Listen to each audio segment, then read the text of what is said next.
What it do, fam? You know it's that time again. It's Wednesday. I got a lot of shit to say. Cause it's a but I want to start off. I'm gonna jump at this time with them Raiders. Man, we looked so promising in the start of the season. And now we 1-3. Last place. Yeah, I know it sounds like the repeat from last year. But we got a major issue that we've always had. Even when Carr was there. We need a quarterback. Geno, come on. 4 games, 10 interceptions. Well, that's not acceptable. What team you know gonna keep a quarterback with a record like that, with stats like that? Yeah, but Crosby, defense kept us in it. Geno throw an interception, Crosby get a sack. Geno throw an interception, Crosby get one too. Man, we play defense. That's the type of defense we need to see the whole season. Just because our offense ain't that good. But man, Genty, that running back, man, as he started to play more and get more familiar with those openings that happen that can get him a boom, he's gone. Remind me of one particular running back we had. As I said, had Jacob. Yeah. Josh Jacob, the boy, and you see he's doing the same thing over at Green Bay last year and this year. He continued, and I'm a Raider diehard fan for life. I ain't never rooted or cheered for no other team. But come on, you got a star running back, set the league record, everything together, made it happen. And then you go trade him. You got the star tight end, Cook, doing business. And then you go trade him. Let's go with it. You got the hardest linebacker in the league. And what you do? Give him his third year, then trade him. Raiders, we don't have consistency when it comes to establishing a position other than quarterback. Look how long we put over Carr. He'll be gone while he retired now. Similar to like his brother did, but his brother did win a championship. So it's a big difference. But we can't keep Geno gonna have to sit down. Who seems to be standing out now we should have grabbed in the third round, second round, perhaps even the first round? Sakura? Did you say Sakura? Sanders? Did you say Sanders? Shut up. Man, the league came against him and nobody wanted to take him because the league said not to. We know it. It's happened many a times in the past. Blackball. Don't get them.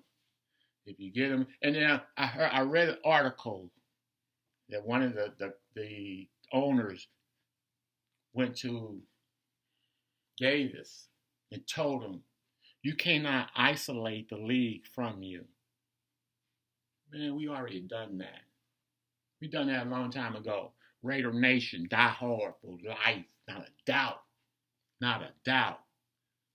We're going to come out of this. We're going to come out of this. It's just a matter of time, patience, and if you got to go to the rookie quarterback that you did draft in this year's draft, 2025, you might do better than Geno.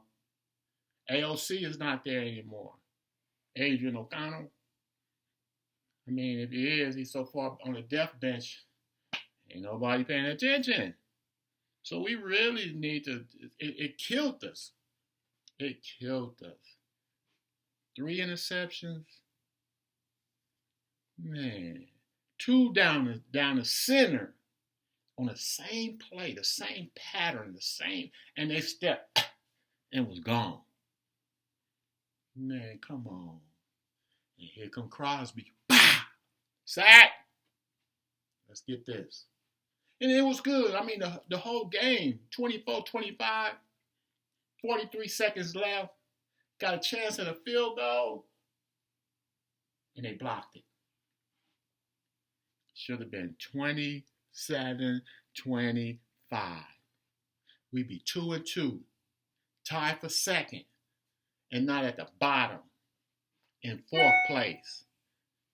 Because Kansas City won 2-2, Denver won 2-2, and the Chargers lost 3-1. Here we are, man. We still close. We still close. But you know, the farther you go into the season, the harder your schedule gets. In some cases. Let's look at Kansas City's schedule. So we gonna put it up. We're gonna do what we do as we do every year. We're gonna give our heart and our soul to each game, win or lose.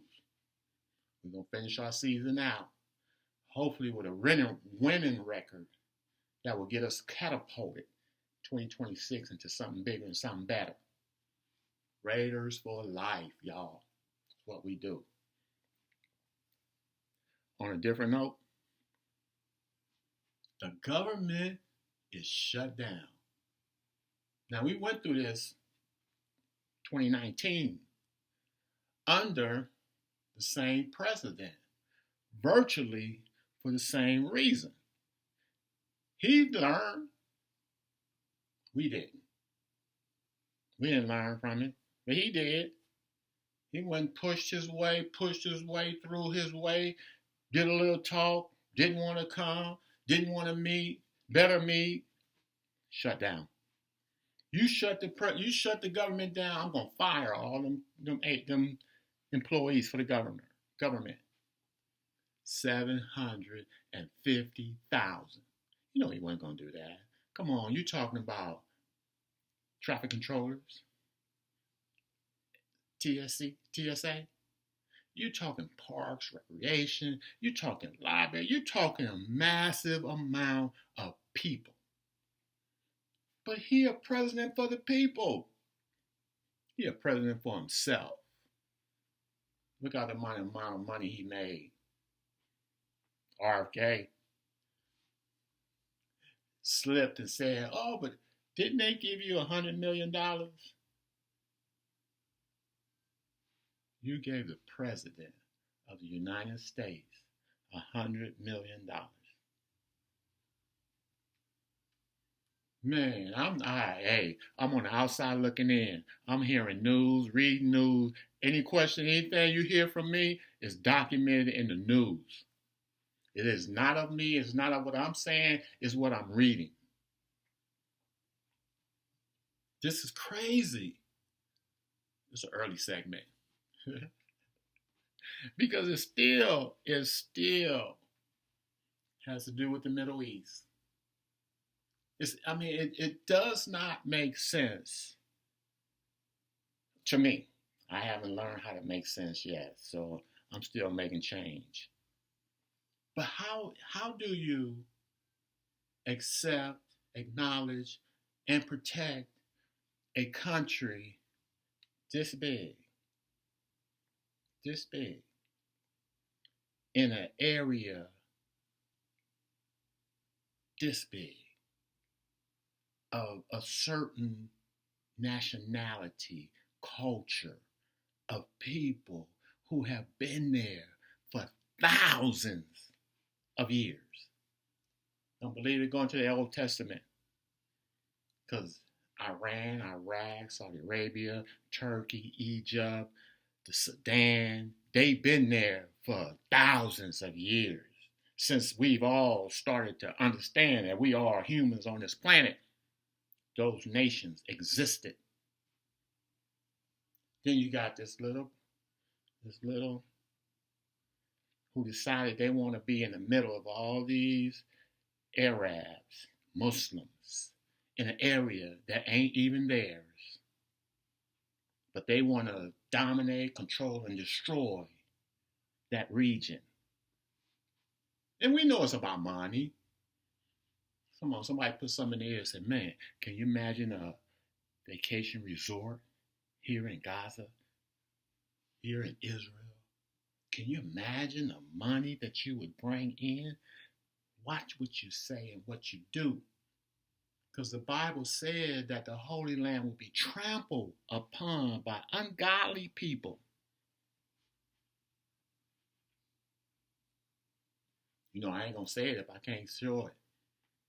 I ain't got no problem opening up the book and tell you where it's at. The Father already described it and already said it's going to happen. There's ungodly people over there trampling over the Holy Land. Check and see. That's all you got to do. It's real. It's true. And how is it that nation this small could be a big bully? How is it? But they're only a bully towards one nation. Well, no, because they expanded. They went to Qatar and bombed it too. And then said, oops, we didn't mean it. So now today the United States have made a statement that said if you come against them, you coming against us. Well, wait a minute. You already in bed with the Israelis who is bombing Qatar that you now saying if you do come against them, you're coming against us, which you're coming against. Come on. Come on. How that work? Playing both sides. Man. That Middle East should have been left alone. Egypt, Turkey, the Sudan, Iran, Iraq. If they fought against each other, let them. What value you got over there? Don't go there. We already know what Bush 2 did. Weapons of mass destruction. No. Let's get the oil. Man, it's plentiful. It's plentiful over there. They got oil everywhere. Then you had Iran and Iraq fighting against each other. This is their history. Where were we at when this was happening? We were sitting at home, minding our own business. Till one day, they decided to cross that water. And you know, I truly think the reason we're not in more conflicts with the world is because we're so far apart. It takes too much to get here. One is by land, two is by sea. Now that happened almost 250 years ago when we were fighting against the British. The British are coming. Paul Revere. Yeah. It took them too long to get here. We was able to prepare ourselves for them when they got here. It's the same thing today. They can't get here to the United States without being detected, without being notified, without having us go on a defense to protect ourselves from them. So yeah, they're not going to come back over here. They got to find a different way, another way. And don't think they can, because cyber attacks are at their all-time high. And to me, at this point in time of our lives, in this modern day society that we live in, technology is a weapon. Yeah, technology is a weapon.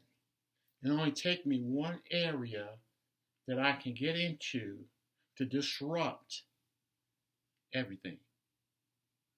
And then let you fight me. Cyber. That's where it's at.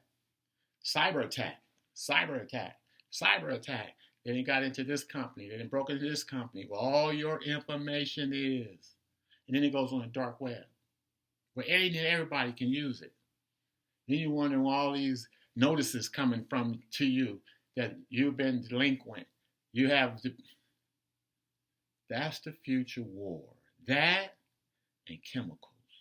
And I mean chemicals as in biological, like COVID was in 2019. I mean, you look at, I've been here 64 years. The flu has been here well before me, but we was able to deal with all the changes. H1N1, bird flu, avian flu, cold, common cold, is a form of coronavirus. But when COVID, an unknown, so they said, virus popped up, and look what it did. I'm telling you, we are living in some times where these cats nowadays, they ain't looking to put them up. No, they're looking to get you another way. Yeah. Mental factors. They locked us up and called it a shutdown, nation shutdown. We lost our minds. Can't go out. What you mean I can't go outside? The air looks perfect. I should be able to go out there. You got to stay 6 feet from each other. You got to wash your hands and use sanitizer. Don't touch no surfaces. Previous company I was with, I had to track from the time it started in 2019 to 2020, when it was identified what it was from coronavirus to COVID-19, I had to track all the counties that was around our company because we all lived in those counties. Man, the number of infections, the number of deaths, it was scary that you can go walk out your door, do your normal routine day to day, come back in and be sick. Biological. But man, that thing that's going on over there and what we're facing here, it's a lot of, is this it? Is this how it's going to go down? Is this what we finna face? We're going to find out. There's a lot going on, a lot of confusion, a lot of mystery, a lot of finger pointing. You did it, no, you did it. Nobody wants to take responsibility. You blame this one, they blame you, you blame them. What you do? Excuse me. Because it's coming from everywhere. And we got to stay aware. We got to stay alert. We got to stay prayed up. We got to stay out the way. These two factions are fighting against each other in the legal aspect. You know, I said, coming from the streets, we had neighborhoods fighting against each other. That was common. But now you have a red and a blue. The red is the Republicans. The blue is the Democrat. The red is the radical right. The blue is the radical left. And they fight each other to the point that they look to kill each other. Over what? Law? Is that what it is? The law to do what? To exist?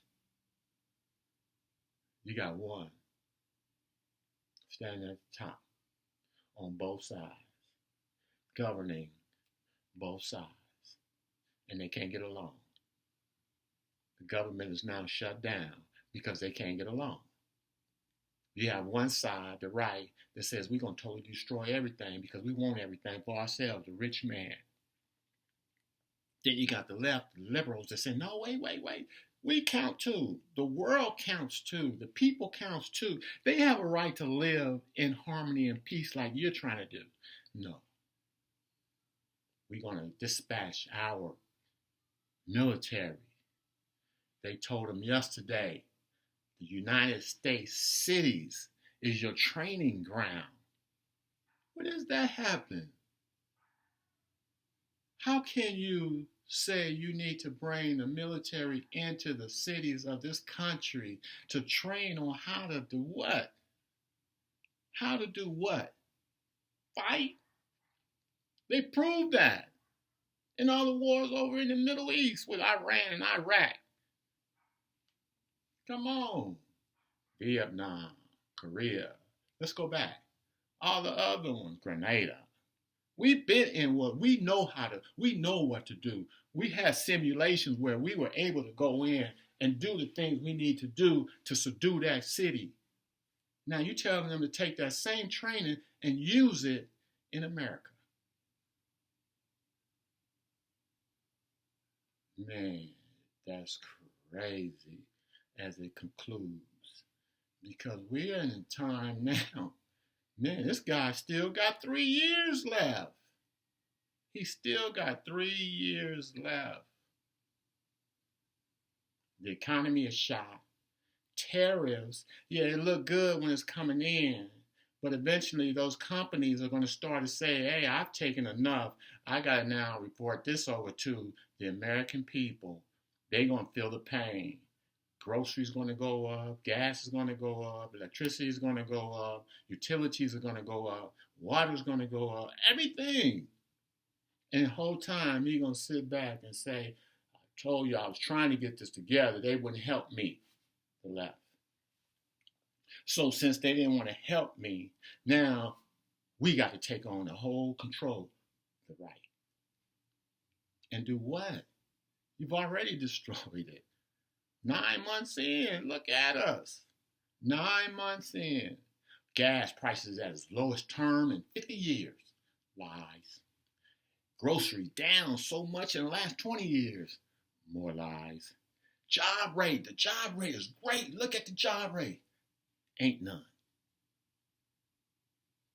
And then he takes over those reporting agencies that report economy, that report job growth, that report the gross domestic product, GMP, GDP.